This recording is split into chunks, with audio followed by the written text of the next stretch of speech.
ilienda mpaka kwa wake wa watoto wake. Haleluya kanisa. Sema Bwana Yesu, naomba neema yako ndani ya mwezi wa 6 itembee kwenye familia yangu, ienee kwenye familia yangu kwa jina la Yesu na kwa damu ya Yesu. Unajua mpaka sasa tuko na watu tunasali nao lakini hawana neema ya wokovu. Yaani wanasali wengine unaona kwa mfano kile alichoshuhudia yule mama Jumapili. Anasema mshirika wana miaka 5 anamwambia ampe mafuta. Maana huyo anasali lakini neema haipo. Hana neema ya wokovu. Anasali kama tu kwenye dini kule. Hata kule kwenye dini kuna mtu anasali, anaenda kwa waganga, anasali, anafanya mambo ya ajabu. Hapa wapo pia wanaosali hawana neema ya wokovu. Kwa hiyo sishangae siku kanisa linaondoka wapendwa walioonekana kama wapendwa wakaacha. Angalia Nuhu huyu alikuwa na kanisa na sala. Mimi naamini alikuwa na mchungaji wake. Kama alikuwa Nuhu mcha Mungu, usifikiri ucha Mungu aliupata tu. Kuna mahala alikuwa anaabudu. Kama wewe unasema mimi na mcha Mungu, kuna mahala unaenda kumwabudu huyo Mungu. Bwana siwe sana. Unakuja hapa unamwabudu Mungu. Sasa Nuhu kuna mahala alikuwa anaabudu. Lakini Mungu anamwona Nuhu tu katika ile ibada. Ndiye anayependeza moyo wake. Mimi naamini hata hapa kama leo neema Yesu anawachukua watu wake, wako wengi wanaachwa. Kwa nini? Wanasali na sisi hawana ile neema ya wokovu. Kwa sababu Paulo anasema neema inatufundisha kukataa ubaya. Kama mtu anasema mimi nina neema ya wokovu, anawezaje kuamini ushirikina? Unaaminije mafuta ya upako? Kwa sababu neema haitufundishi kuamini vitu. Bwana siwe sana. Au wewe umesoma mahala neema inatuelekeza kuamini kitu. Neema inatufundisha kukataa ubaya, kukataa mabaya. Inatuelekeza kwa Yesu. Ndio maana anasema watamwangalia yeye aliyeangikwa pale msalabani. Neema inakuelekeza macho yako kumwangalia Yesu. Katika shida, katika tabu, katika lolote inakuvuta. Neema ni kama sumako, inakuvuta msalabani. Haleluya kanisa. Hiyo ndio neema. Neema inakupeleka kwa Yesu. Ukiona neema inakupeleka kwenye vitu, huna neema. Unasali lakini huna neema. Katika shida, katika tabu, neema inakuvuta kwa Kristo. Neema inakufundisha kukataa ubaya. Ndio maana unaona wale mitume walikataa ubaya katika mazingira yoyote. Kwa nini? Neema ya Mungu ilikuwa pamoja nao. Ndio maana unaona wao walikuwa wanamtumia Roho Mtakatifu kama mwenzao. Hawasemi Roho, wanasema hivi, sisi pamoja na Roho Mtakatifu ni mashahidi wa jambo hili. Yaani wanamwona ni sehemu yetu. Tunawezaje kujitenga na yeye? Wanapigwa fimbo, wanasema tutawezaje kuyaacha kuyafanya yale tuliyoagizwa na Yesu tuyafanye? Sisi pamoja na Roho Mtakatifu tutalihubiri neno la Mungu kwa mataifa. Wanatembea na neema. Neema inawafundisha kukataa ubaya, kukubali mateso kwa ajili ya Kristo. Leo mtu anasema nina neema ya wokovu, hataki kupitia mabaya, hataki kupitia mateso, hataki, yani anataka tembee kwenye mtambalale tu. Neema ikikukamata ndi hata ukipita kwenye ubaya, huoni ule ubaya, unaona ni neema tu ya Mungu iko hapo imekufunika. Angalia Paulo na Sila walipata viboko. Paulo anasema niliona nimestahili kupigwa. Yaani badala ya kulaumu kwa nini nimechapwa, anasema niliona nimestahili nifanyiwe hivi. Anafurahia kwamba nimeteswa pamoja na Kristo, nimepata na mimi sehemu ya mateso ya Kristo. Haimwambii kwamba kwa nini umepigwa, kwa nini wakupige, achana na hiyo imani. Anafurahia mateso. Ndio neema ilivyo, inakushangilisha wakati wa magumu. Haleluya kanisa. Bwana Yesu asifiwe sana. Leo watu hawataki hivyo. Akipiga hakuna wokovu wa neema ya Kristo unaweza kutembea kwenda. Ndio maana anasema neema inapokuja ndani yako inakufundisha wewe kukataa mabaya, inakuvuta kwa Kristo. Yaani lile pendo linakuvuta katika hali yoyote. Angalia kina Ayubu katika mateso waliopitia. Kwa nini hawakuyaona kama mateso? Neema iliwatamia pale. Biblia inasema katika mambo yote Ayubu hakumnena Mungu kwa ubaya. Katika mambo yote Ayubu hakumwangalia Mungu kwa ubaya. Kwa nini? Neema ilimwatamia. Neema ya Kalvari inapokuja kwako huwezi kumwacha Yesu kwa sababu inapitia hali fulani. Huwezi kuanza kuhangaika na mafuta ya upako. Na nilimwambia yule mama, niambie huyo mtu, anasema namjua kwa sura tu. Nataka nimuulize, wewe ni wa upande gani? Kama miaka 5 huko hapa bado naamini mafuta, wewe ni wa upande gani? Wewe ni nani? Muulize huko, namwangalia usoni, wewe ni nani? Miaka 5 bado naamini mafuta, huko hapa kwenye injili ya hii bado naamini mafuta. Maana yake huyu mtu inaonekana si mwenzetu. Bwana asifiwe sana. Inaonekana ni Yande na Yamble, maana wanakuaga. Nataka nimwangalie usoni, nimuone huyu ni mtu wa aina gani, maana uso wake ungeniambia huyu ni nani. Sasa namjua kwa sura, mahali siku akiuja labda nitakuonyesha. Twende tuangalie mtu wa 5 aliyepata neema ya Mungu. Mtu wa 5 aliyepata neema ya Mungu. Tutoke kwenye familia ya Nuhu, tuangalie mtu wa 5 aliyepata neema ya Mungu. Mtu wa 5 hapa nimeandika ni Paulo. Matendo ya Mitume sura ile ya 9 mstari wa 1 mpaka wa 20. Matendo ya Mitume sura ile ya 9 mstari wa 1 mpaka wa 20. Mtu wa 5 aliyepata neema ya Mungu hapa nimemwandika Paulo. Matendo ya Mitume sura ile ya 9. Matendo ya Mitume sura ya 9 mstari wa 1 mpaka wa 20. Anasema, lakini Sauli akazidi kutisha na kuwaua. Alizidi kutisha na kuwaza kuwaua wanafunzi wa Bwana. Akamwendea kuhani mkuu, akataka apewe barua za kuwaendea Dameski zilizoandikwa kwa masinagogi, ili akiona watu wa njia hii waume kwa wake awafunge na kuwaleta Yerusalemu. Hata alipokuwa akisafiri, ikawa amekaribia Dameski, ghafla ikamwangazia kote kote nuru kutoka mbinguni. Akaanguka chini, akasikia sauti ikimwita, Sauli, Sauli, mbona unaniudhi? Akasema, u nani wewe Bwana? Naye akasema, mimi ndimi Yesu unayeniudhi wewe. Lakini simama, uingia mjini, nao utaambiwa ya kupasayo kutenda. Na wale watu waliosafiri pamoja naye wakasimama kimya, wakisikia sauti, wasione mtu. Kumbuka point yangu, nasema watu waliopata neema moja kwa moja kutoka kwa Mungu.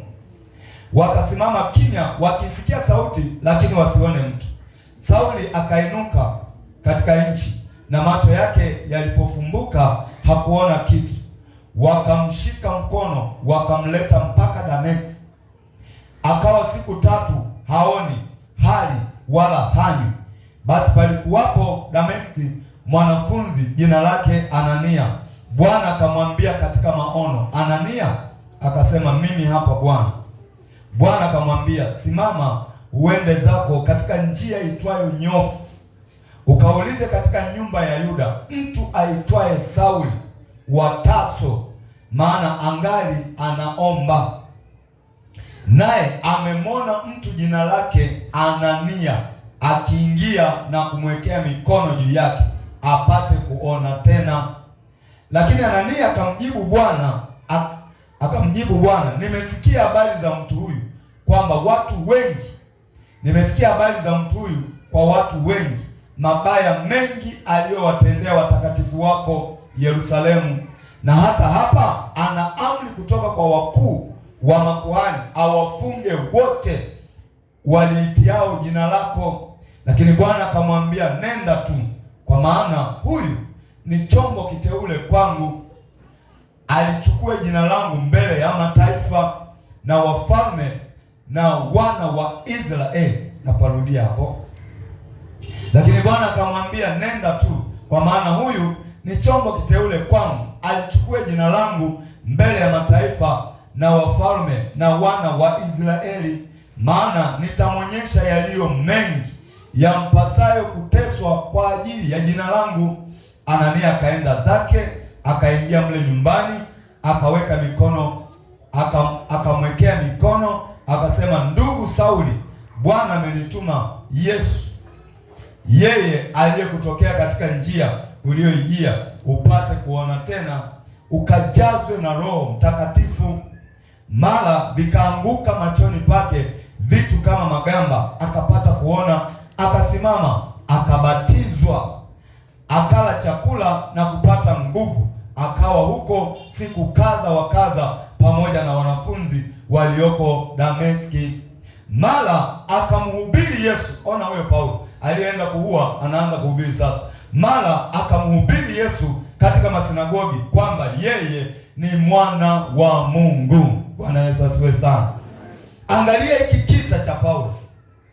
Ametoka Yerusalemu, ana hati mkononi, amepewa na wakuu wa makuhani kwamba nenda mji wa Dameski, ukikuta huko watu waliookoka wanaoliitia jina la Yesu, ukawafunge, waburute, walete Yerusalemu ili tuwatende mabaya. Na pale Yerusalemu alikuwa anawaza kuua. Tumeanza pale kusoma, anasema alizidi kutisha na kuwaza kuwaua watu waliomwamini Yesu. Anaondoka na hiyo mamlaka amepewa na makuhani, aende Dameski awashike wote waliomwamini Yesu. Na taarifa zinafika Damesko kwamba kuna mtu anaitwa Paulo anakuja huko, ana hati mkononi, anakuja kuwakamata wote mnaomwamini Yesu. Ndio maana Anania anatokewa na Yesu, anasema, Bwana, nimesikia habari za huyo mtu, mabaya aliyowatenda watakatifu wako huko Yerusalemu. Amewatenda mabaya, amehakikisha wanakufa, wanauawa, na yeye akisimamia haya. Na hata hapa anakuja, ana mamlaka ya kutukamata na kutufunga na kutupeleka Yerusalemu ili tukatendwe mabaya. Mungu anamwambia Anania, tazama, saizi sio yule, anaomba, ana siku ya 3 haoni, hali chakula, anaomba. Na katika maombi yake amemwona mtu aitwaye Anania anakuja kumwekea mkono na kumwombea. Ndio maana mtu akikwambia nimekuonea hivi, sijui Mungu ameniambia ni hivi, Mungu huwa anapotoa ujumbe kwa mtu anatangulia na kumwambia yule mtu. Bwana asifiwe sana. Maono mengine Mungu mnayakataa, ni mikosi mnaletewa. Naomba nimekuonea hivi, nimekuonea hivi. Ni kama na kuloga wakati mwingine. Mungu anaanza kusema kwanza. Angalia hapa Paulo katika kuomba kwake ameona kuna mtu anaingia pale nyumbani, anamwekea mkono, anamwombea. Huyo mtu anaitwa Anania. Na Anania anaelezwa, tazama, anaomba, na yeye katika kuomba kwake amekuona wewe, umeenda pale, umemwekea, nenda hata kufanya kitu. Na Anania anakuja kwa Paulo, anamwambia Anania, Paulo, Bwana aliyekutokea njiani amenituma kwako. Kwa hiyo Paulo sio kitu kigeni, yani anajua kabisa Mungu alinionyesha kuna mtu anakuja kuniombea katika maono yangu ya maombi. Haleluya kanisa. Bwana Yesu asifiwe sana.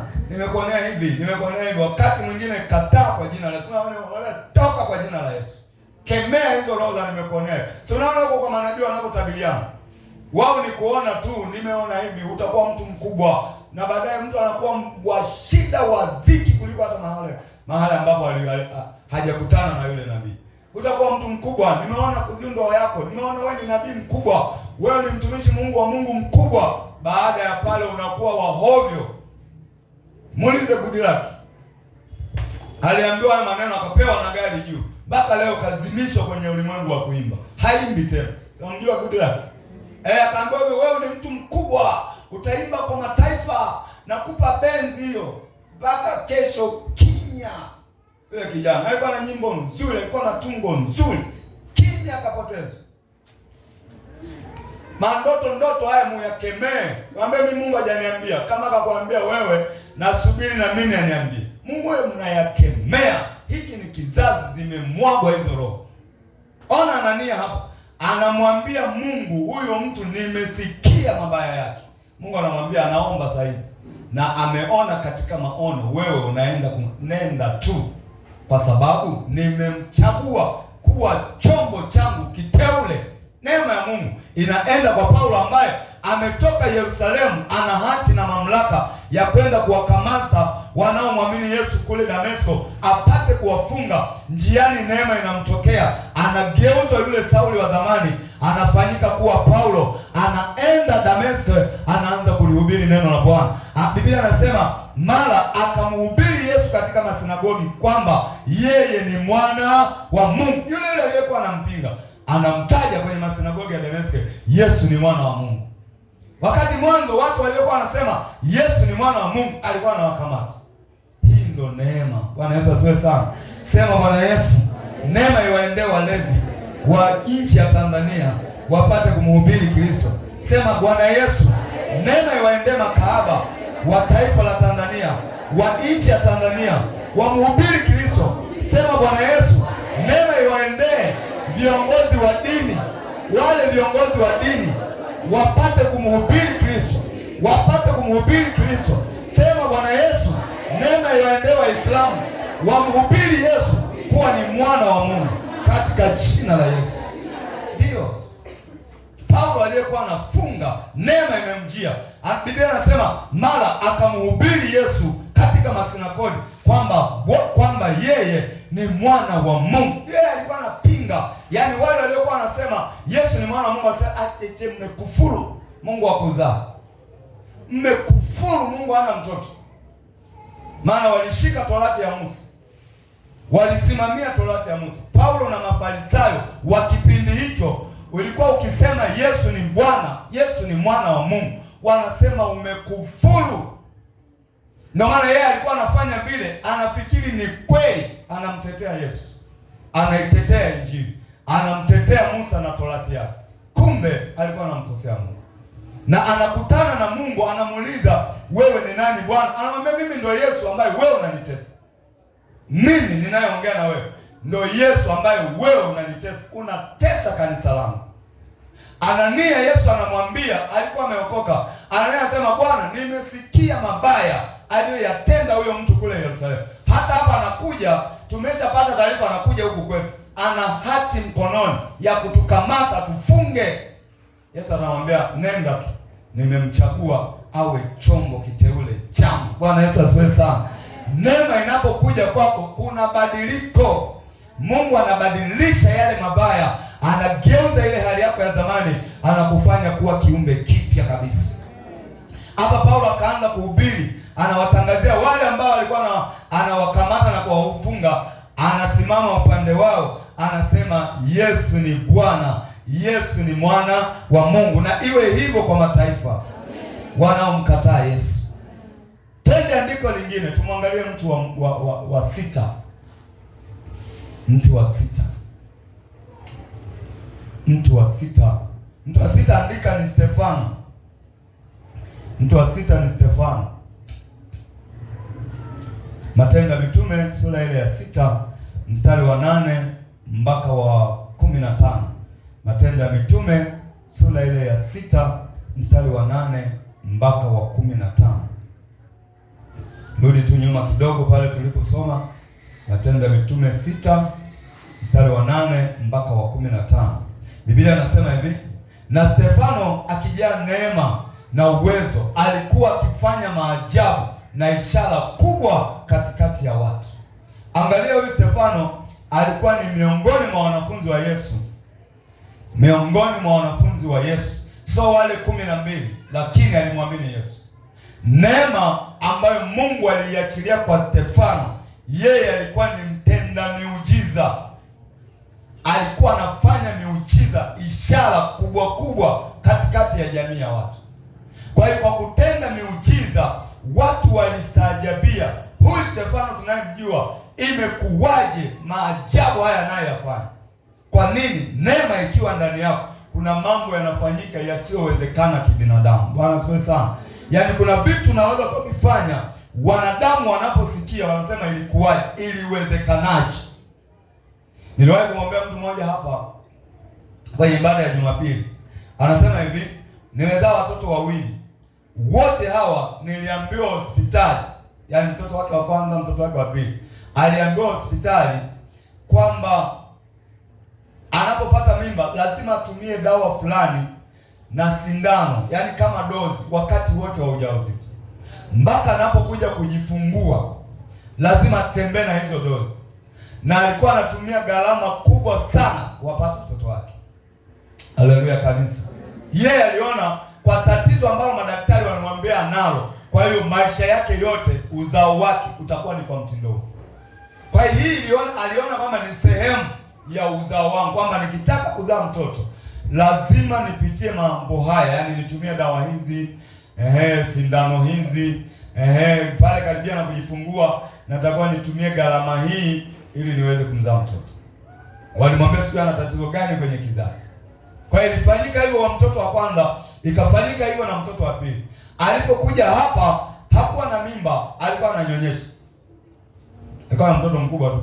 Wakati tunaendelea na maombi, Roho Mtakatifu akanielekeza nenda kaliombea lile tumbo.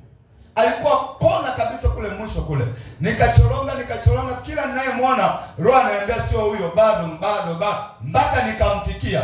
Nikabandika mkono tumboni, nikaanza kuombea uzao. Yeye anasema, maana alishuhudia. Anasema wakati naombea uzao, anasema mchungaji, kwa sababu anijui anafikiri mimi sina watoto. Wakati mimi na watoto wawili. Lakini Mungu anajua kwamba kuna gharama nyingi sana naitumia wakati wa uzao wake. Kwa hiyo anataka kubadilisha ile neema imemwendea kwamba hautazaa tena kwa gharama. Utakaposhika mtoto wa tatu, unajua tatu ni Utatu Mtakatifu, utazaa kwa kawaida na komesha haya makando kando na achilia ile nguvu ya uzao kama wanawake wa Kiebrania. Kwa hiyo nikaombea tumbo nikamaliza. Hakuwa amelipuka mapepo wala nini. Kumbe ndani Mungu amefanya mageuzi, ameondoa ile hali ya uharibifu. Ameondoa yale yanayofanya yeye aishi kwa sindano wakati wa mimba. Ameachilia neema, kaliponya tumbo lake. Ikapita muda mrefu akapata ujauzito. Kwa hiyo mume wake akawa amejipanga tayari kwa hayo mambo. Anasema akashangaa miezi naenda hakuna ile hali. Miezi naenda ndio Roho Mtakatifu akamkumbusha, nakumbuka siku moja mchungaji aliombea hilo tumbo, akatamka vitu ambavyo wewe ukawa na maswali navyo. Bwana asifiwe sana. Kwa nini? Ni neema. Sasa hiyo neema alikuwa nayo Stefano. Angalia anasema na Stefano akijaa neema na uwezo alikuwa akifanya maajabu na ishara kubwa katika watu. Kwa neema aliyepewa, watu wakashindana naye. Watu wakamchukua. Wakati mwingine neema Mungu akiachilia kwa kupitia ile neema, watu wengine wanakuwa kinyume na wewe. Angalia kisa hiki, anasema lakini baadhi ya watu wa makanisa mengine, hapa yametajwa masinagogi, ya makanisa mengine lililoitwa sinagogi la Mahulu na la Wakirene na la Waiskandalia na la wale waliokia na Asia, hayo yote masinagogi, makanisa hayo, wakaondoka kujadiliana na Stefano, yaani wanashindana naye. Wanapingana na ile neema alionayo. Wanashindana naye. Ni kama wanamwonea wivu kwa ajili ya neema ambayo anayo. Neema ya Mungu ikiwa ndani yako, kwa watu wa Mungu ni furaha. Kwa mashetani na watu wake lazima watakuchukia. Lazima watakuonea wivu. Una neema ya kuomba. Kwa nini yeye anaomba hivi? Kwa nini yeye anaomba sana? Unaona? Ni neema. Hivi zote haya aliyokuwa anayafanya Stefano, si kwamba yeye aliwahi kukaa Mungu Mungu aliamua kumpa hiyo neema ya kufanya miujiza. Palikuwa na mitume wengi, palikuwa na watu wengi. Neema aliyokuwa nayo Stefano, inawezekana hata wale mitume 12 wa Yesu wengine walikuwa hawana. Kwa sababu katika mitume 12 wa Yesu tunaowasikia walifanya miujiza ni wachache. Bwana Yesu asifiwe sana. Ni wachache. Tunamwona Filipo alifanya miujiza. Tunamwona Petro alifanya miujiza. Lakini wengine hawasikiki kama walifanya miujiza. Si kwamba hawakuwa na utakatifu, walikuwa nao, ila neema ya kufanya miujiza haikuwa ndani yao. Haleluya kanisa. Bwana Yesu asifiwe sana. Kila mmoja Mungu anampa cha kwake. Ndio maana hata kuhubiri, hatuoni kila mtume alihubiri. Angalia hata nyaraka, si wote waliandika. Tunaona Petro ameandika kidogo. Tunaona Yohana ameandika. Tunaona Luka ameandika. Kitabu cha Matendo ya Mitume na kitabu cha Luka kimeandikwa na Luka. Lakini palikuwa na wanafunzi wengi pale. Sio wote waliandika. Nenda hata kwa wale manabii. Wako manabii wameandika sana. Lakini wako manabii wameandika kidogo tu. Lakini si kwamba hakuwa nabii, neema inatofautiana. Bwana asifiwe sana. Kwa hiyo neema ambayo alipewa Stefano ilikuwa ni ya kufanya miujiza. Anasema amejaa neema na uwezo, alikuwa akifanya maajabu na ishara kubwa katika watu. Hawa wakaenda wakashindana nao. Anasema lakini hawakuweza kushindana na hiyo hekima na huyo Roho aliyesema naye. Yaani hekima ambayo ilikuwa ndani ya Stefano, iliyokuwa inaachiliwa na Roho Mtakatifu, ilikuwa ni kubwa. Hata waliposhindana nao bado hawakuweza kushindana nao. Mungu akikupa neema, Roho wa Mungu akikupa neema, neema hiyo hata watu wainuke washindane nayo namna gani, hawawezi kuiharibu, kwa sababu neema inasimamiwa na Roho Mtakatifu mwenyewe. Roho Mtakatifu ndo anaitwa Roho wa neema. Ukiona mtu ana neema ya jambo fulani, ni Roho amempa. Hata kama hahubiri kanisani, si mtumishi kanisani, lakini amemwamini Yesu, inaweza ikawa neema yake ipo kwenye mambo mengine ya huko duniani huko. Labda yeye ni daktari, ana neema ya upasuaji, yaani akikaa kumfanyia mtu operation, yaani yule mtu ndani ya wiki moja kidonda kimefunga, kimekauka, na yule anayemfanyia yaani hasikii maumivu yoyote. Mwingine anapata neema ya uzalishaji. Naona kama Shifra, wale wanawake wa Kimisri, walikuwa wanamcha Mungu wale. Bwana asifiwe sana. Walikuwa ni wazalishaji wazuri. Mungu aliwapa neema hiyo. Yaani akikutana na mama mjamzito anasema haleluya, Mungu umenikutanisha na daktari sahihi. Wewe tunaona leo madaktari wetu, naenda kwenye hizo hospitali za serikali. Ona wale madaktari walipokosa hekima. Wengine mama anahangaika pale anahitaji msaada, wanamtukana matusi mabaya. Ulikuwa hivi na hivi, ulikuwa yaani wana maneno ya kukukatisha tamaa. Lakini hao ambao walikuwa na hiyo neema ya kuwadhalisha wanawake, ulikuwa ukikutana unasema haleluya, Mungu umenipa huyu daktari. Anakuhudumia kwa upendo, anakushauri, anakutia moyo. Yaani unajifungua unasema asante Yesu, nimekutana na daktari. Huyu daktari anakupita, utajua mwenyewe, mimi na kazi hizi. Wewe nahitaji msaada wako. Niko mahali pabaya, niko mahali pagumu, nahitaji nielekezwe. Anakutia maneno mabaya. Na wengine wanatukana kabisa. Wewe unalia, unahitaji msaada, anakujibu ovyo. Waulize wamama wanaoendaga huko hospitali za private hizi za serikali. Kwa nini hawana hiyo neema? Wale walitakuwa wao migambo, walitakuwa wao maafande huko, amejikuta yuko hospitali. Kwa sababu mtu mwingine aliletwa duniani awe mgambo, kajikuta kwa kukosa hiyo nafasi, kakimbilia kaangukia huko, kwa sababu alikuwa na ndugu huko, kamwambia njoo huko kuna nafasi, somea hiki mimi nitakuingiza hapa. Mtu alitakiwa awe labda daktari, kajikuta kaangukia kwingine huko. Ndio maana unaweza kukutana na askari, umetenda kosa, akao anambia usiogope, usifanye tena hivi. Yaani mpaka unasema kwa kosa hili naambiwa nisiogope. Alafu na huyu alitakiwa awe nesi, hakuwa na mtu huko, kajikuta kaangukia kwenye askari. Bwana asifiwe sana.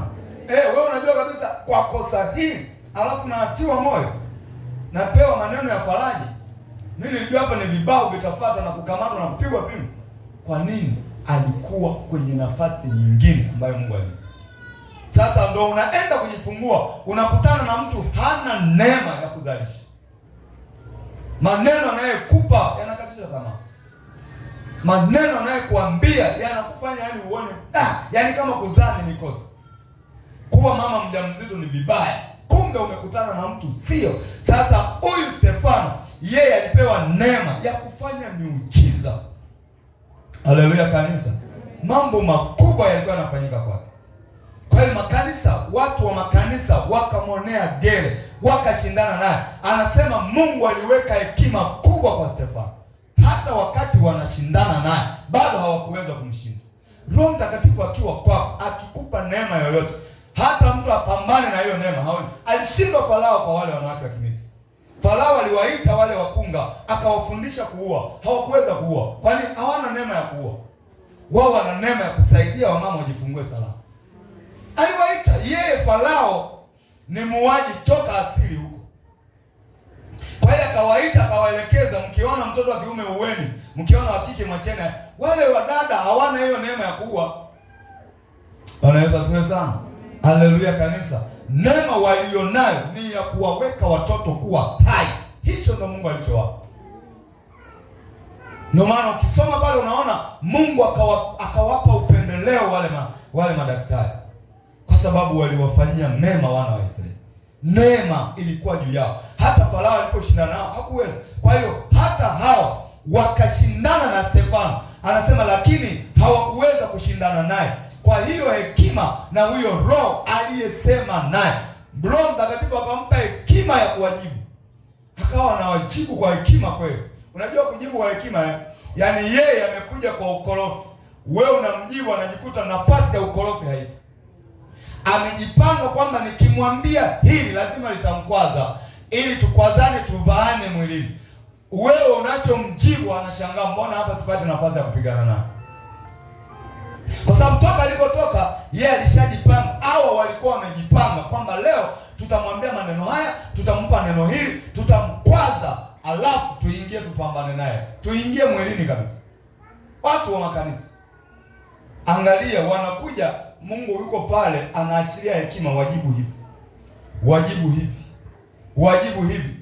Angalia mstari wa 10 anasema hata wakashawishi watu waliosema, tumemsikia mtu huyu akinena maneno ya kumtukana Musa na Mungu. Wakawataharakisha watu na wazee na waandishi, wakamwendea, wakamkamata, wakampeleka mbele ya baraza, wakasimamisha mashahidi wa uongo waliosema, mtu huyu haachi kusema maneno ya kukufuru juu ya mahali hapa patakatifu na juu ya Torati, maana tumemsikia akisema kwamba Yesu huyu Mnazareti atapaharibu mahali hapa na kuzibadili desturi tulizopewa na Musa.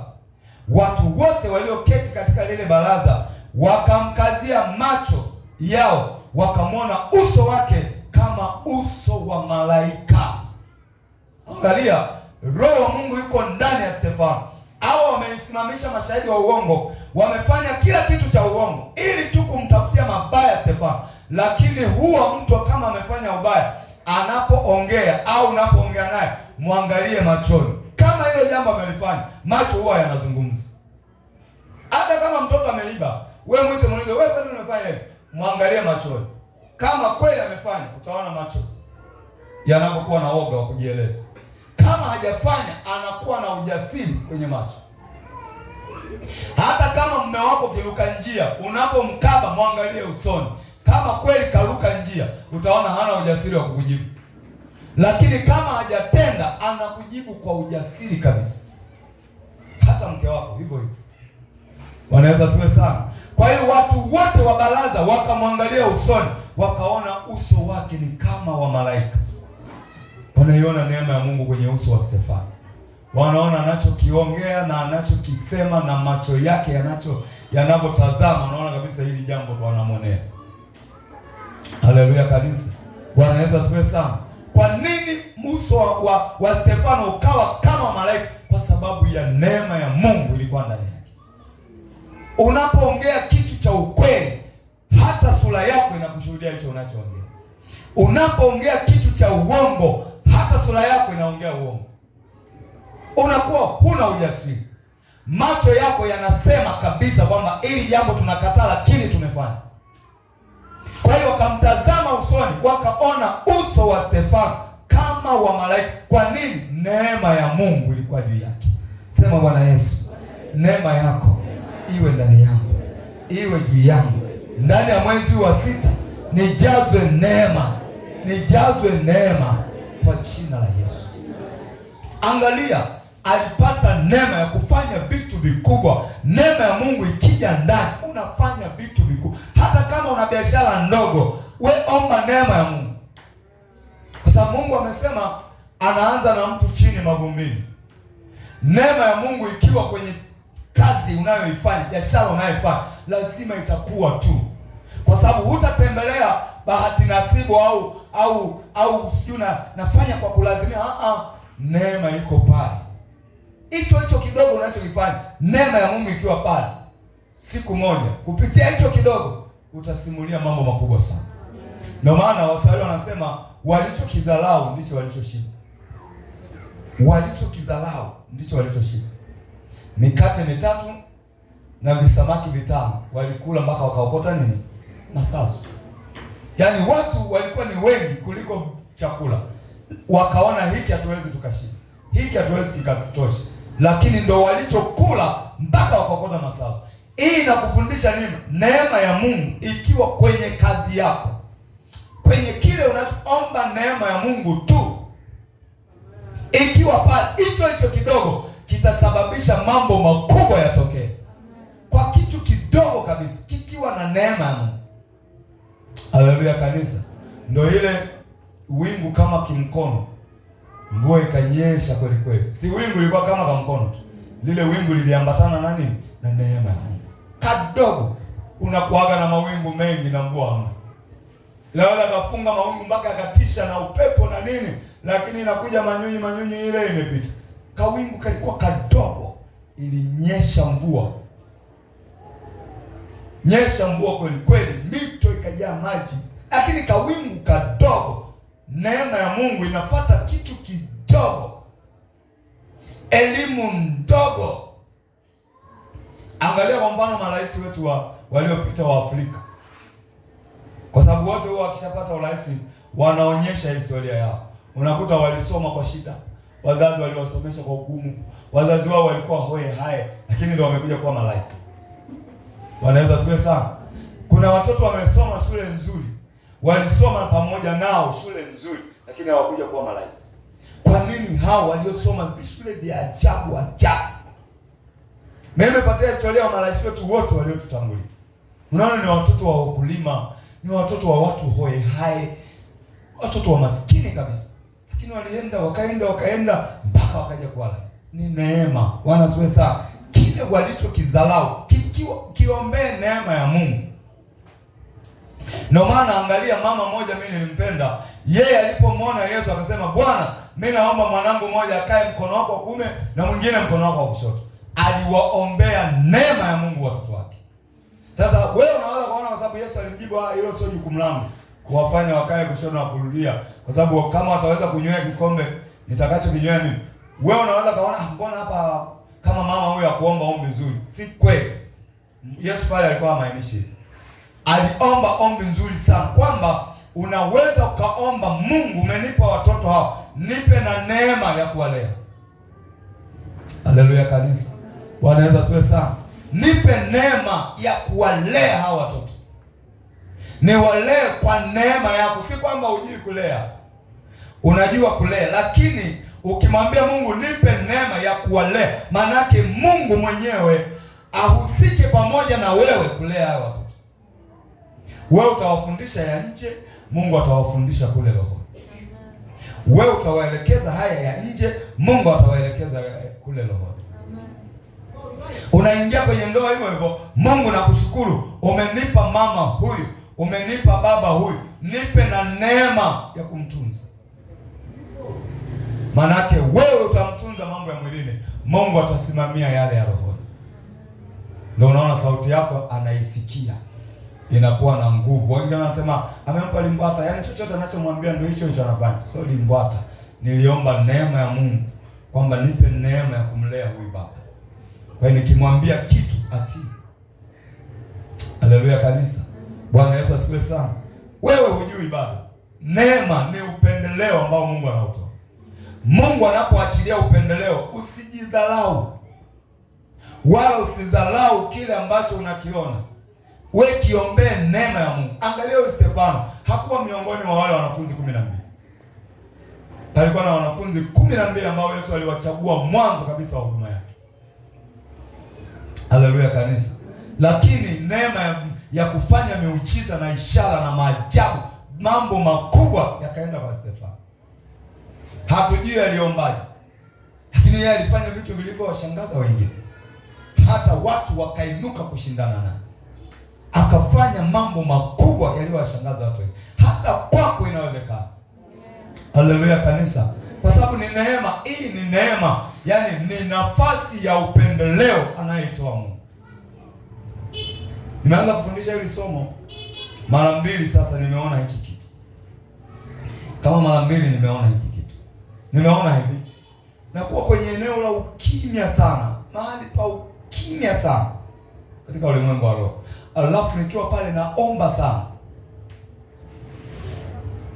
Yaani naona niko eneo la ukimya sana. Nikiwa pale naomba sana. Hata nikiamka niambie niombe kama nilivyokuwa naomba pale siwezi. Naomba maombi yaliyopangika. Unajua una maombi unaomba unaona haya yenyewe. Siku ya kwanza ilipotokea, nilipoamka nikaunganisha, nataka yale yaendelee, siwezi. Naomba kwa kawaida. Kumbe nikagundua nafundisha somo la neema na majira ya neema. Kumbe niombe Mungu kile ninachokiona naomba kule kwenye ukimya kifanyike huku katika ulimwengu wa damu na nyama. Haleluya kanisa. Bwana Yesu asifiwe sana. Ule mpangilio, yani naona nasema nafunga hiki na unaona unaposema na kinachofanyika unakiona. Unaona kabisa umemfunga mkuu wa anga na poromoka. Hapo mahala pa utulivu. Na kawaida Roho Mtakatifu mahala anapokaa yeye ni roho wa utulivu. Haleluya kanisa. Roho Mtakatifu ni roho wa utulivu. Ndio maana waliofika patakatifu pa patakatifu waliishia kulia furaha ya ajabu, mahala penye utulivu sana. Kwa hiyo Mungu anataka neema yake itembee. Si kwamba hii neema haipo, ipo, ila watu watuitaki. Ndio maana naona maombi ya kuvunja miungu, watu hayo ndio yenyewe. Piga madhabahu, bomoa madhabahu. Sawa, ni mazuri, tunabomoa madhabahu. Sisi wa Afrika wengi wetu koo zetu zina madhabahu, lakini neema ya Mungu ni ya muhimu sana. Hata inakufundisha hata namna ya kuomba, inakuwezesha hata namna ya kuomba. Haleluya kanisa. Bwana Yesu asifiwe sana. Ilimwezesha Stefano kufanya miujiza, hata kuongea kwa Stefano wanamtazama baraza la waovu, wanaona uso wake unajieleza ni kama wa malaika. Lakini kwa sababu hao watu walikuwa wamekusudia, wakamuua na mawe. Na wakati wanamuua, Stefano hakuwaombea mabaya, akasema Bwana Yesu, ipokee roho yangu, wasamehe hao watu kwa maana hawajui wanalolifanya. Angalia, kama ni binadamu wa kawaida, upo tu katika hali ya ubinadamu wa kawaida, watu wanaokupiga kwa mawe utawaombea mema kweli? Ni neema, aliatamiwa na neema. Haleluya kanisa. Alizingirwa na neema. Fikiria jiwe linavyouma. Wewe jikwae tu mwenyewe unachukia mpaka unatamani uchimbe kile kisiki ulichojigonga nacho. Umejikwaa mwenyewe, labda una haraka zako, lakini maumivu yanakuja moyoni. Unaangalia mara mbili, wewe jiwe, wewe nimekukosea nini? Unatamani kama ulitwange na nyundo na lenyewe. Sasa watu wenye akili zao walisimama kumtupia mawe Stefano. Katika maumivu makali, yeye akasema Bwana Yesu, kwanza kaanza kusema naona mbingu zimenifungukia. Namwona mwana wa Adamu ameketi katika mkono wa kuume wa Mungu Baba. Bwana Yesu, ipokee roho yangu. Wasamehe hao watu kwa maana hawajui wanachokifanya. Unawezaje kuwaombea watu mambo mema wakati unakutenda mabaya? Aliweza kwa sababu ya ile neema. Neema hii ikija kwenye ndoa yako, utakuwa na maneno mazuri kwenye ndoa yako. Utakuwa na hekima kupita wanawake wengine. Kabisa nakwambia. Angalia hekima ya Abigaili. Angalia maisha ya mume wake. Ni watu wawili tofauti. Maneno ya Abigaili yaligeuza moyo wa mfalme. Maneno ya mume wake yalichochea hasira ya mfalme. Unaona watu wawili ni wanandoa. Sisi tunasema Mungu anakupa wa kufanana na wewe. Wakati mwingine hatupati wa kufanana. Nitakupa wa kufanana na wewe. Abigaili na Nabali walikuwa wafanana. Ni watu wawili wanandoa. Maneno yanayotoka kinywani mwa mfalme, kinywani mwa Abigaili yalituliza hasira ya mfalme. Maneno yaliyotoka kwa Nabali mume wa Abigaili yalichochea hasira ya mfalme. Kumbe ukikosa neema, kuna maneno unaweza kayanena yakachochea hasira ya Mungu kutenda mabaya. Haleluya kanisa. Kuna maneno ukiomba katika neema ya Roho Mtakatifu yanatuliza hasira ya Mungu. Haleluya kanisa. Sijui kama umenielewa.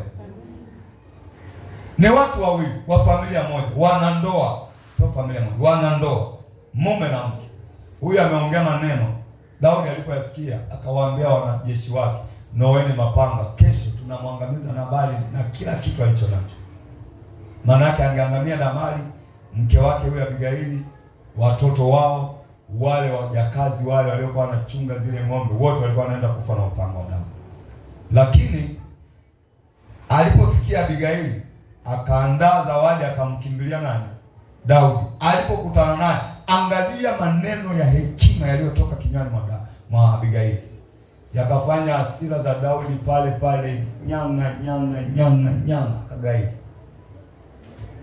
akagaili, akasema Mungu amekuongoza.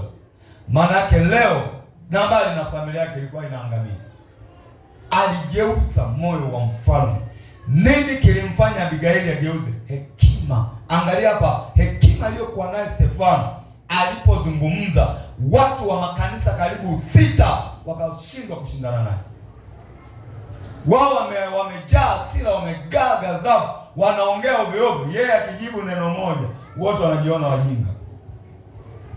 Yaani wanajiona mimi nimeongea utoporo na mwenzangu aliongea utoporo. Watu 6 wanashindana na kichwa kimoja. Haleluya kanisa. Ndio maana angalia, hata sisi tuliookoka tunahitaji sana neema ya Mungu, namna ya kuwajibu wapagani, namna ya kuwajibu watu ambao tunaishi nao hawajamjua Kristo.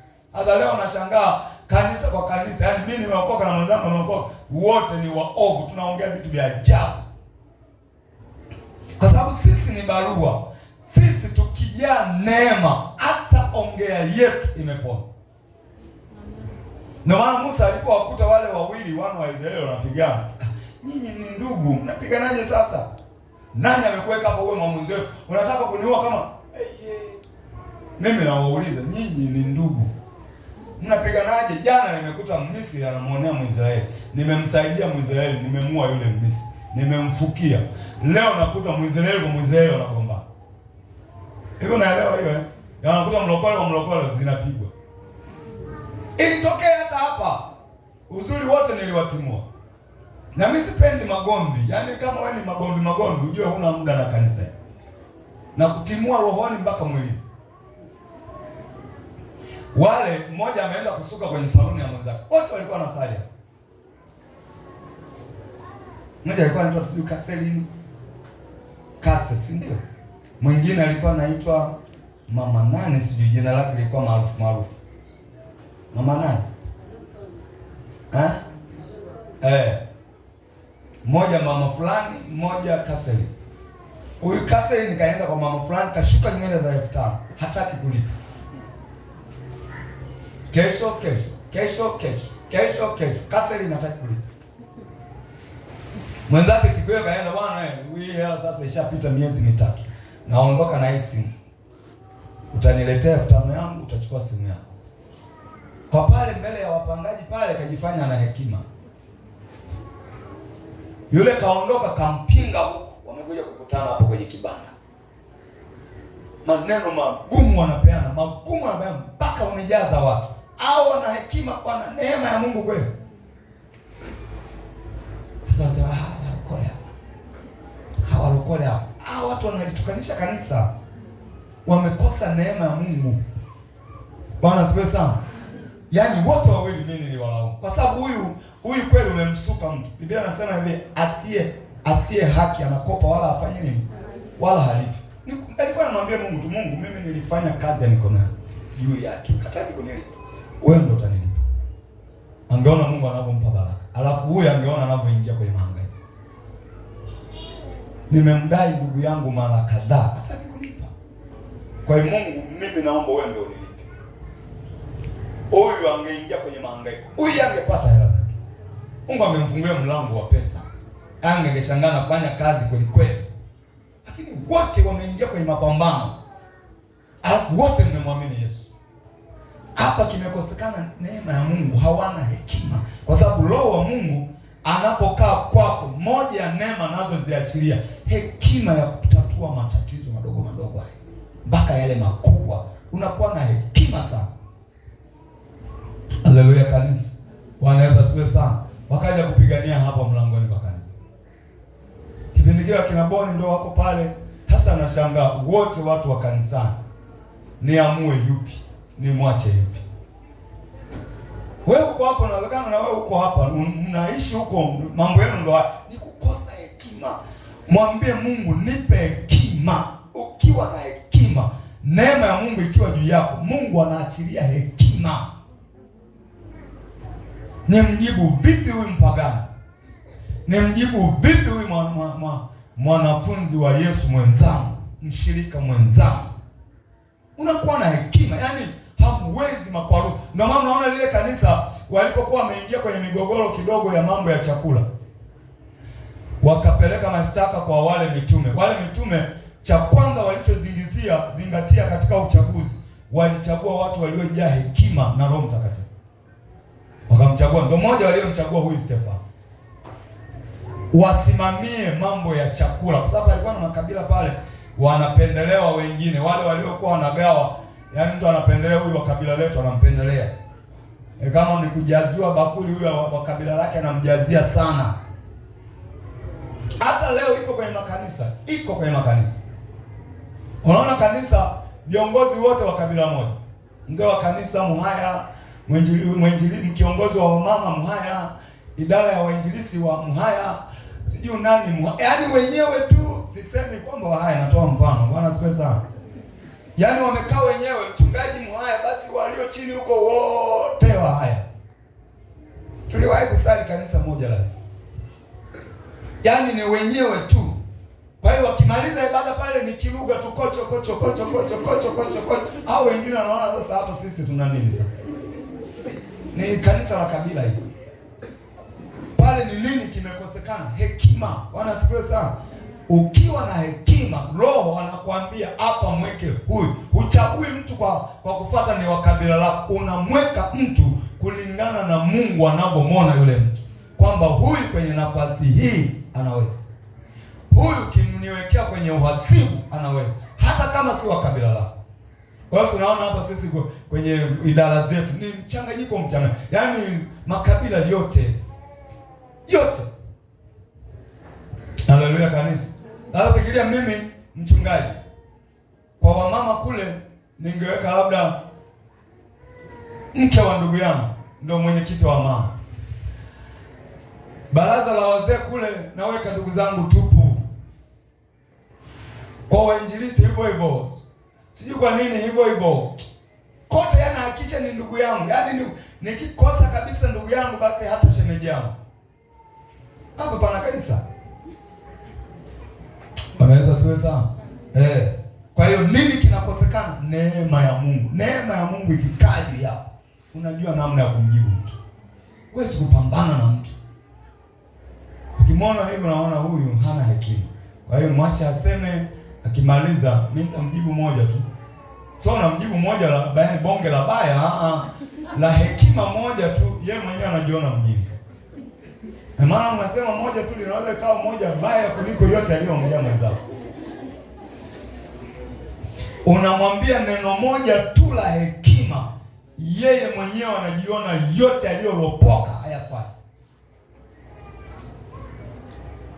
Bwana Yesu asifiwe sana. Haleluya kanisa. Hata mbona mimi nimeongea vitu vingi vibaya? Ona mwenzangu alichonijibu. Kumbe mimi nimekosea. Yaani unamwachia maswali mengi kweli. Mengi kweli. Lakini wewe na huyo mwishoni mataifa wanakaa wanacheka haya kole hapa. Haya ndio wana Yesu. Sasa tunatofautiana. Kwa hiyo unakuta Yesu wako anatukana. Na watu wa hivyo ni watu ambao hata ukiwafuatilia kiimani wako nyuma sana. Hata wale ambao waligombana hapa, yaani hata kwenye mambo ya imani walikuwa bado mbali kabisa. Walikuwa wanatumika na maroho machafu. Huyo mmoja aliwahi kutusumbua siku moja hapa na maroho tu machafu yamejaa ndani mwake. Anajifanya na yeye nabii. Akaanza roho akasema. Wale wa kipindi cha nyuma wanakumbuka hilo. Huyo ambaye alikuwa anaitwa Catherine, eti na yeye nabii. Baada ya ibada niliwakalisha, sema wewe ujinga gani unataka kutufanyia hapa? Mifumo. Bwana asifiwe sana. Hebu sione tumefika hapa, tumekumbana na majaribu mengi kabisa. Tena siku hiyo Sanga yupo anaongoza ibada, kaanza mbele yake Mungu ananiambia mimi, nikamwangalia jicho moja, akajua hii haiko sawa. Sasa Roho Mtakatifu gani unamwangalia jicho na anaacha alichotaka kusema? Una roho wako. Baada ya ibada Sanga ameondoka, nikamwita, unataka kutufanyia kitu gani? Bwana asifiwe sana. Kwa hiyo hata kiimani walikuwa chini sana, lakini roho wa neema yupo, neema ya Mungu ipo. Unataka neema ya kutumika, ipo. Unataka neema ya kuona mambo ya roho, ipo. Si kwamba haipo. Ona huyu Stefano aliyoyafanya, si kwamba ilikuwa ni neema. Ndio maana hata hekima ambayo alikuwa anawajibu hao wa makanisa karibu 6 ilikuwa ni kubwa kuliko wao wanachokiongea. Kubwa sana. Kubwa sana. Kuna siku mimi na dadangu tunayefuatana. Unajua watoto mkifuatana. Mimi na dadangu tunayefuatana. Sisi ndio tulibaki sana pale nyumbani kwa sababu kutoka wajua hapo mpaka huyo dadangu na mimi ni kama palipili. Yaani kama mama alitaka kuishia mahala fulani. Alafu tena kwa neema akapatikana huyo dadangu na mimi. Na hata wao ukiwauliza wanasema yani tulitaka kukomea kwa fulani. Sasa alikuja huyu wa juu hapo, maana anaanza yeye, ndio tunafuatana sisi wawili sisi. Akawa ametoka shuleni huko anasoma, miaka ile ni unakaa huko boarding mbali. Kwa hiyo mnaonana naye likizo hadi likizo, mwezi wa 6 na Disemba. Hamna cha simu, hakuna sijui atakuja mara moja, atakimbia, usafiri wenyewe ni shida. Anakuja kwa kutembea palefwe. Sasa akawa amerudi amekuja pale. Sasa sisi ndio wadogo tuko pale, mwenzetu na elimu alionayo na umri alionao, kuna vitu akawa anaviona kwetu sisi tunafanya vibaya. Bwana asifiwe sana. Kwa hiyo akatuita mimi na huyo anayeniachia, tukaitwa tukakalishwa pembeni, akatuonya na kutuelekeza. Sasa pale mbele yake tumenyamaza kama tuna adabu. Tulipoondoka pale tukatumwa tukachote maji. Njia nzima tukawa tunamwongelea. Kumbe mwenzetu amepita pembeni hivi, ameenda kubana mahala karibu na kile kisima. Kwa hiyo tumeongea, yani tumemwongelea pale kisimani na tumepanga ajenda mbaya yote ameyasikia. Anasikia sana. Yani tumeshajipanga mimi na dadangu, yani huyu. Yote kayasikia. Nimemtwisha mwenzangu maji na yeye ananitisha mimi mkono mmoja, anasema ngoja nikusaidie, ndo anajitokeza. Anasema hata yote mlioongea mimi yote nimeyasikia. Tuliojiona wajinga. Tulitembea njia kimya, kila mmoja anawaza ya kwake. Unaona hekima aliyotumia Kwa sababu mimi nimemtwisha yeye ndoo zile za chuma. Kulikuwa ndoo fulani za chuma. Ndoo yenyewe haina maji, ni nzito. Mala maji. Nimemaliza kumtwisha yeye, sasa anapambana na ndoo anatokea. Ngoja nikusaidie. Tulishia tu kumwangalia. Na ndoo zetu kichwani. Na huwezi kuamini, hakutuuliza chochote. Alishakuambia tu nimesikia yote mliokuwa mnaniambia. Basi. Unaona hiyo hekima, hasa Roho Mtakatifu anapokuwa kwako, neema anayoiachilia ni kubwa sana. Ndio maana hawa walikuwa wanaongea mengi. Stefano akijibu moja tu, wanajiona hawafai. Ndio maana mwishoni hasira zikapanda, wakaokota mawe na kumua. Bado wanamua, anawaombea rehema kwa Mungu. Bwana wasamee, kwa maana wajua wanachofanya. Mpaka dakika ya mwisho mnampiga mtu mawe. Hebu fikiria, unamua mtu, anakuambia Bwana msamee huyu muuaji, hajui anachokifanya. Hata ujasiri wa kuendelea kuua wenyewe, kwisha bali yao. Aliwaombea rehema. kwa sababu wale walipandisha hasira alipowaambia naona mbingu zimefunguka na Yesu ameketi mkono wa kuume wa Mungu. Wakaona amekufuru, wakaanza kupiga mawe. Wanapiga mawe, anawaambia Bwana Yesu, pokea roho yangu, wasamehe hao, hawajui wanachokifanya. Na amini kabisa ule msamaha uliwatesa. Aliwezaje kuongea maneno mazuri katikati ya maumivu? Neema ya Mungu ikaja juu yake. Haleluya kanisa. Bwana Yesu asifiwe sana. Kwa hiyo tunahitaji sana hii neema. Tunaposema ni majira ya neema, omba Mungu akupe neema. Ni zaidi ya vitu tunavyoviomba. Neema ikija juu yako ni zaidi ya chochote kwa sababu yenyewe inaleta yote. Naomba neema gani? Neema gani unayoomba? Neema ile ikiachiliwa inaleta yote. Inaleta yote. Mzee wa kanisa, utakuwa unakumbuka tulikuwa na maombi ya neema hapa kipindi fulani cha nyuma. Mungu alitujibu kupitia yule binti nani. Akatuambia neema gani mnaomba? Neema nimeshaiachilia. Kiwapasacho kufanya sasa, nunueni viti. Unaona eh? Sisi tunang'ang'ana Mungu achilia neema kwa kanisa lako. Neema nilishaiachilia. Mnachopaswa kufanya, fanyeni na kitu fulani. Ina maana tungekuwa kwenye maombi ya vunja, haribu, bomoa na sambaratisha, tusingeisikia hiyo sauti ya Mungu. Na alitujibu kwa kunena kwa lugha. Mwenzetu yule binti alikuwa pale, akajazwa nguvu ya kuanza kunena kwa lugha. Baadaye kumbe anaponena anasikia mwenyewe. Kwa hiyo anakuja kutuambia wakati tumepatana tuombe neema. Mimi nikawa naombea hiyo neema kwamba Mungu lizidishe kanisa, afanye hivi. Ndio nikaanza kunena, nikaona nguvu inaongezeka ya kuomba. Baadaye nikawa nanena kwa lugha. Nena nasikia kwa Kiswahili kabisa. Mungu anasema neema nilishaiachilia, cha kufanya sasa nunueni viti. Angalia, niambie wewe upo kwenye maombi ya Mungu, ninaomba neema, anakuambia nimesha kujibu. Mume wako yuko mahala fulani, mke wako yuko mahala fulani, kazi yako iko mahala fulani. Hicho unachoniomba nimeshakiweka kwa fulani. Maanake maombi yashapata majawabu, si ndio? Ya kupatayo kufanya ni haya. Neema inaleta majibu ya maswali ambayo unayo. Sisi ilitupa majibu ya maswali uliona.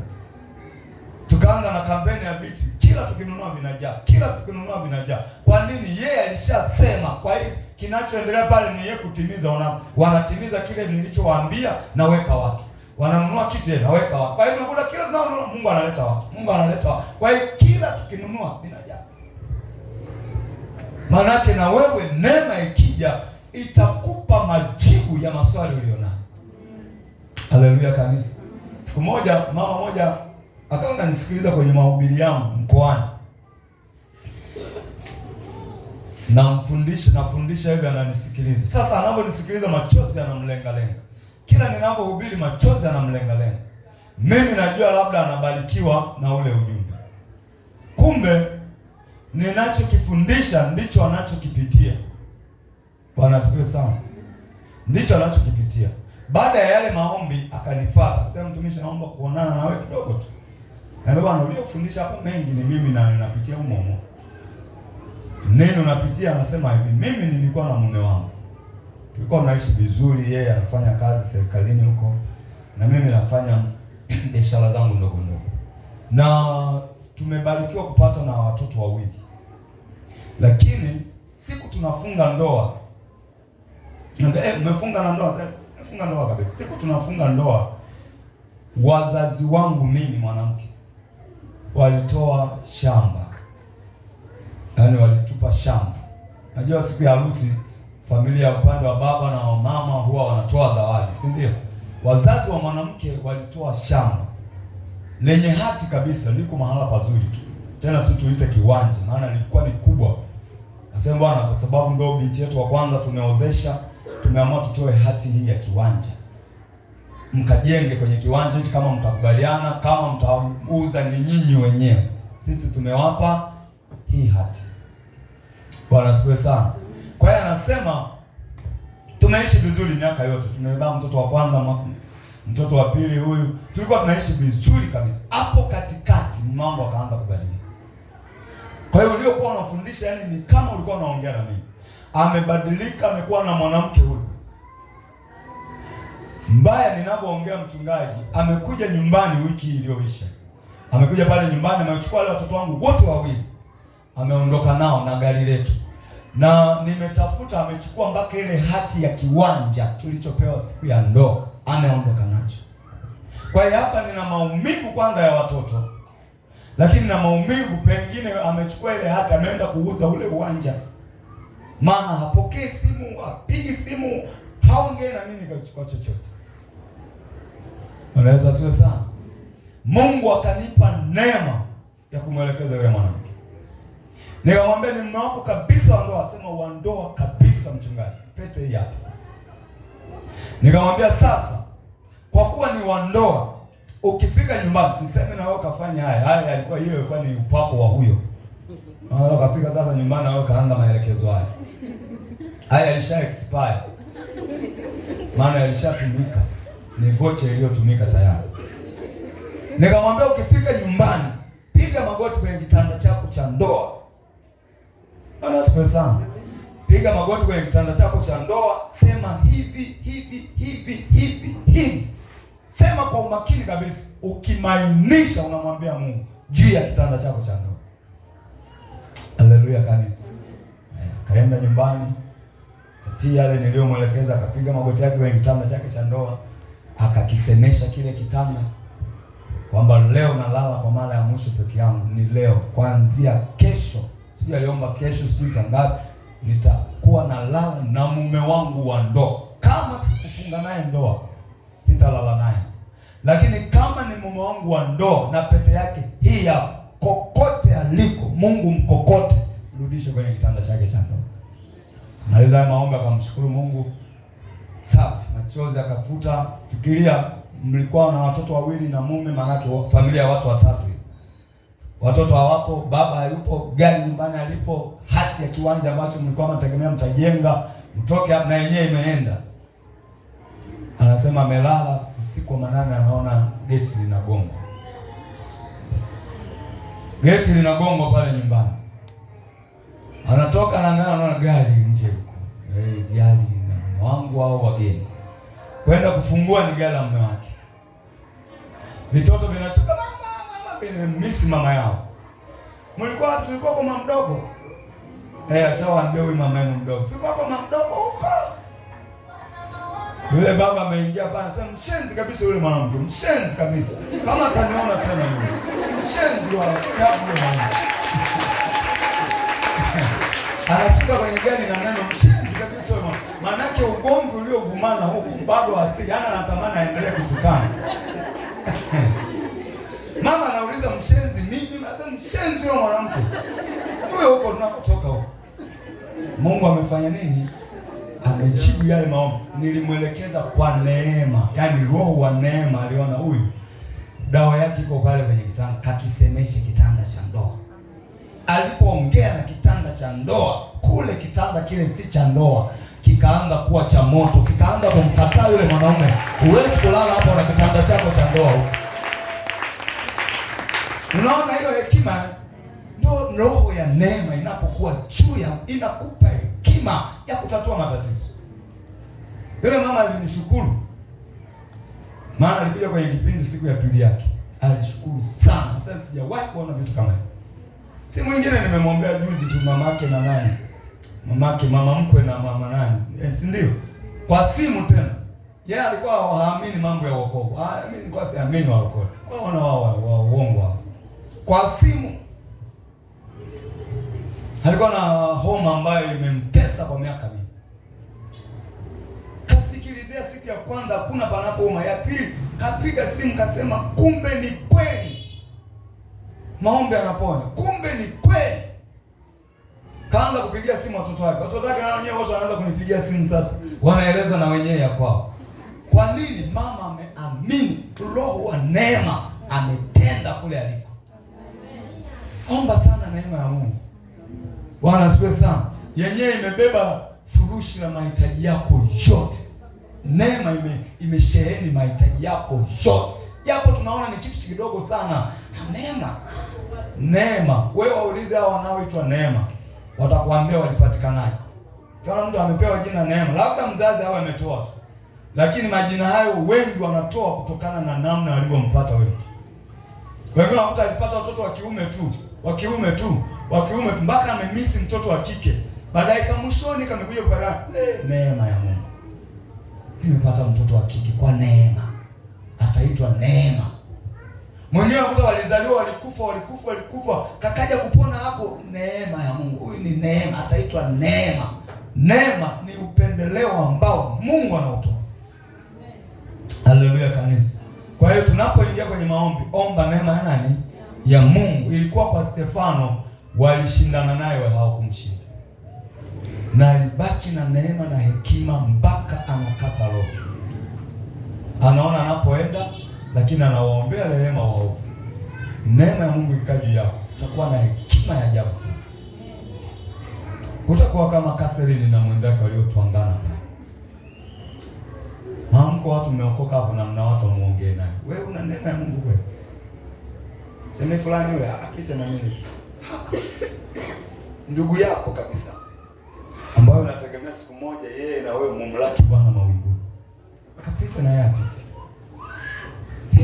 Unajua vitu vingine unasikia mpaka nywele zinafanya nyam. Umewahi kuona nywele zikisimama? Ndugu yako. Wokovu ni zaidi ya ndugu uliyezaliwa naye, kwa sababu kuna mtu umezaliwa naye haendi mbinguni. Wewe uliokoka naye unaenda mbinguni. Ndio maana Yesu alipoambiwa ndugu zako kule wanakutana, ndugu zangu ni akina nani? Ni hawa. Mama na ndugu zangu ni hawa wanaolisikiliza neno la Mungu na kulishika. Sasa mlokole hao wamekosa neema, wamekosa hekima ya Mungu. Kwa unapoingia kwenye maombi, mwambie Mungu, nipe hekima, nipe neema. Neema ndio inaleta hekima, inaleta upendo, inaleta kutokuhesabu mabaya. Kutokuhesabu mabaya. Kuna neema ya Mungu, wewe utamhesabia mabaya mwenzako kwa kila kitu. Kila kitu utaona kwake ni kibaya tu, ananifanyia hivi, wewe ananifanyia hivi. Utaona upendo wa Mungu kwake. Bwana asifiwe sana. Lazima neema ya Mungu. Naona hata sisi watumishi wakati mwingine kanisa linakukwaza, lakini unamwangalia Yesu. Unapomwangalia Yesu unaacha yote yale, unasimama tena unaendelea na kazi. Unamwona mtu unamwelekeza hiki, lakini anafanya kile unachomkataza. Unamwangalia Yesu, unaachilia, unaendelea na. Kasoro wazinzi na waovu wao huwa tunawafukuza kwa sababu mbinguni kwenyewe walifukuzwa. Lakini makosa haya tunachukulia. Nini kinakupa nguvu ya kuyachukua? Neema ya Mungu. Amina kanisa. Shemasi moja afukuze vitoto. Neema ile inakupa wachukua haya. Beba haya, chukuliana nao, nenda nao, unaendelea kusimama unaombea kwa mzigo, unaombea, unafanya hivi, lakini unakuta kama si neema ya Mungu huwezi. Kama si neema ya Mungu huwezi. Kwa hiyo na wewe neema ikija juu yako, vitu vingi sana tabia. Utadhalau, beba watu, bebelea mtu, kutokusamehe, kutokuachilia, yani utadhalau.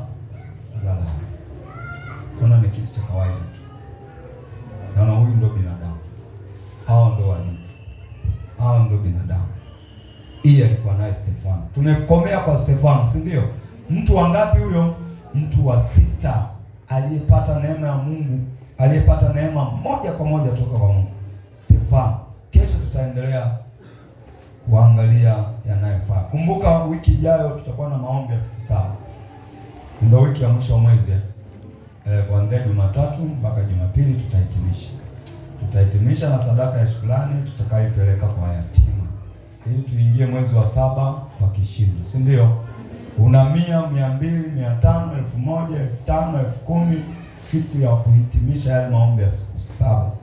Tutaiachilia, mwambie Mungu, naiachilia sadaka hii, nipe neema ya kuwalea watoto wangu, neema ya kukaa na mume wangu vizuri, neema ya kuolewa na mume anayetoka kwako, kuoa mwanamke anayetoka, neema ya kazi, neema ya biashara, neema ya uzalishaji. Wengine mikono imekufa, inahitaji neema ya Mungu. Amina.